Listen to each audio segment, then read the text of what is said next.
Welcome to vidonko.com। আমি সঙ্গীতা, তোমাদের ম্যাথসের teacher. চলো দেখা যাক কি প্রবলেম আছে সলভ করার জন্য। বার্ষিক 8% হার সরল সুদে কত বছরে 600 টাকার সুদ 168 টাকা হবে তা হিসাব করে লিখি। ঠিক আছে, তো সরল সুদের হার দেওয়া আছে, সুদের হার আর ইজ ইকুয়াল টু 8%।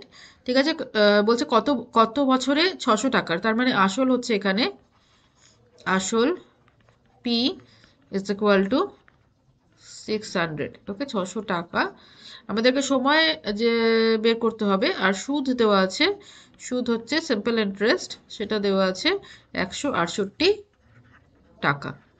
ওকে, আমাদের নির্ণয় করতে হবে সময় বা বছর। ওকে, তো দেখো আমরা জানি সিম্পল ইন্টারেস্টের ফর্মুলা হচ্ছে SI is equal to P R T by 100। Okay, just এবার আমরা ভ্যালুগুলো বসিয়ে দিই। এখানে যা যা আছে, এসআই হচ্ছে 168, so 168 is equal to 600 into 8 into t we need to find out divided by 100। 0 0 cancel করে দাও। ওকে, therefore t is equal to 168 by 6 into 8। Fine, দেন এবার দেখো 8 দিয়ে কাটো, 8 2 16, 8 1 8, আর তাহলে 21 6 হচ্ছে, এটা আমরা 3 দিয়ে ভাগ করতে পারি, 3 সাথে 21, 3 2 6, তো 7/2 মানে 3.5 ইয়ার্স। ওকে, 3.5 বছর।